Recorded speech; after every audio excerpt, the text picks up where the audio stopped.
So, self-maintenance, because I seem to have did pretty well. About 6 months after my POTS diagnosis, I thought, okay, I'm just gonna have some minor stuff when I exercise, but that's gonna be it, until college hit, and I got sick with a really nasty infection, and I was on antibiotics, and then on and off I would get sicker and sicker, and then all of a sudden my POTS came back full blown, and I was back in the hospital for a week, except this time it wasn't just tachycardia, it was bradycardia, and means your heart rate gets really low, and wasn't aware of this until my heart rate was high, and I fell asleep, and the nurse came in at 3 a.m., and I woke up immediately with her stepping in the door, and she was like, "Oh, good.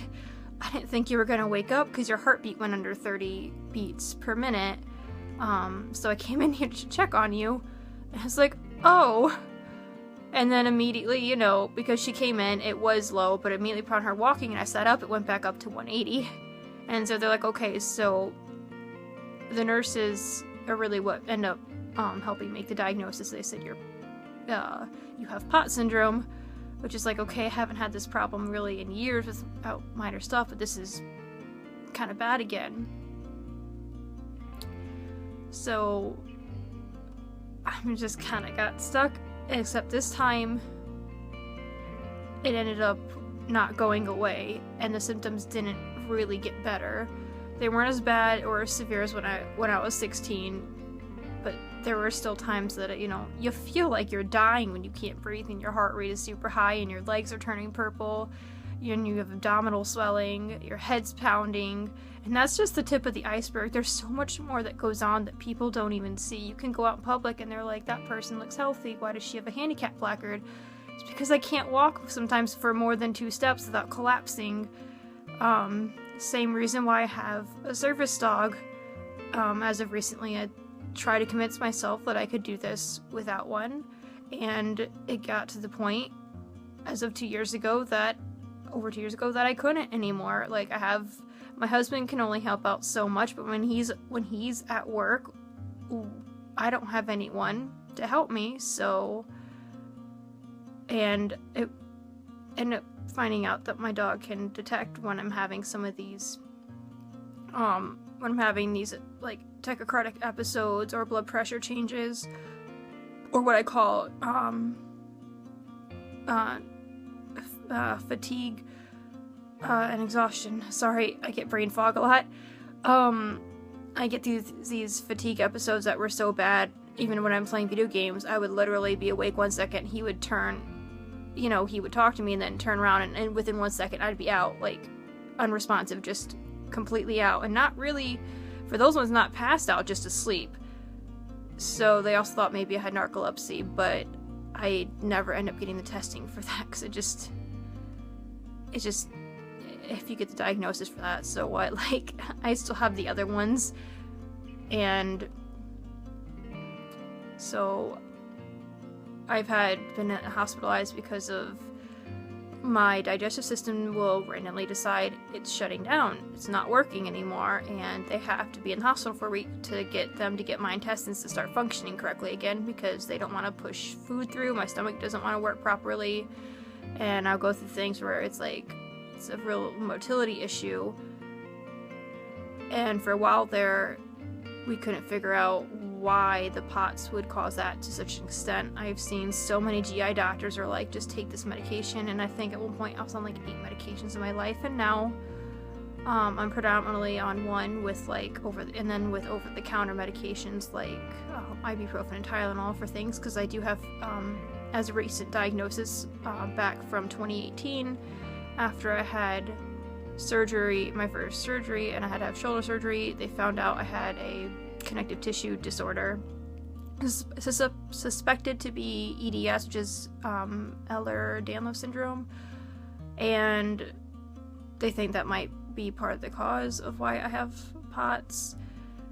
And then I also have a pretty bad gluten allergy. I don't know if it's celiac because I haven't been formally tested, but I do break out in hives when I have wheat, and I do a lot of my gastric issues have cleared up since I did stop eating wheat, and then of course the rashes too, because I was having such bad vomiting episodes, diarrhea episodes, constipation. Like, it was really bad, especially since I was little. So we stopped that, and I stopped that and dairy for over 30 days.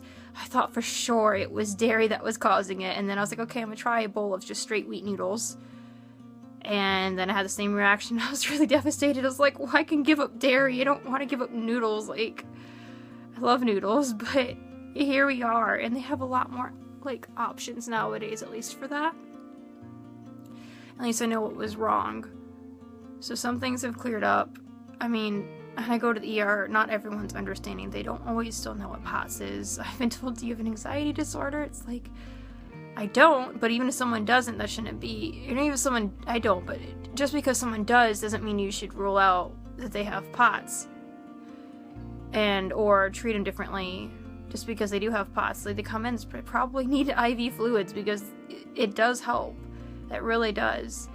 And we do have chronic pain, and especially with EDS, daily pain, and it can be a struggle, but I do know, like, one of the biggest things I try to focus on, especially with my dog keeping me in line and my husband watching me, is exercise.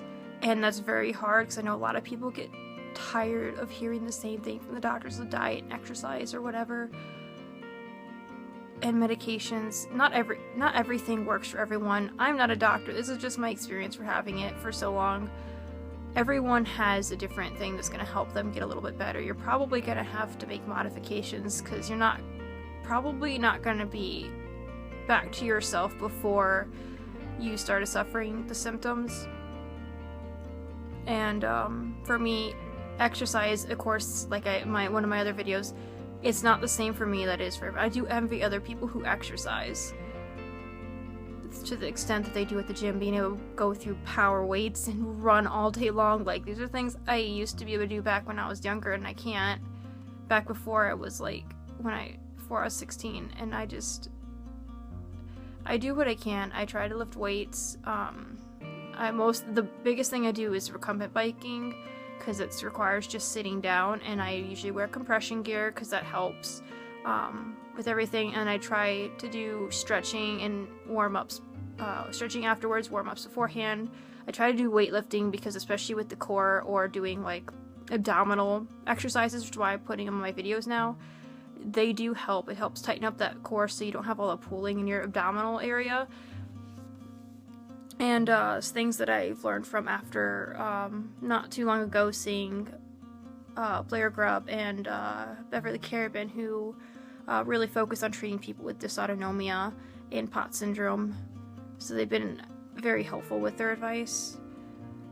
And I know it takes a while to find good doctors, but you're your own best advocate as well. You know, like, you might not know what the diagnosis is, but you know what the symptoms are.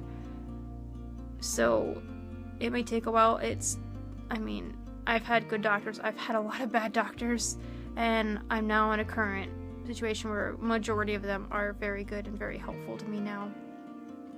Especially my primary care. Like, I feel like I drive him crazy with all my mystery stuff and occasionally weird blood work and stuff that's not stuff that shouldn't be there. It's like, well, here we are, and he knows that it would just be nice to have a cure. And I do my best.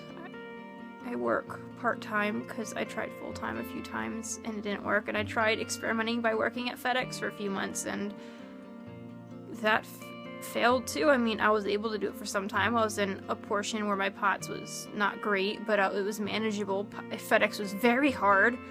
I'm not gonna lie, I did struggle.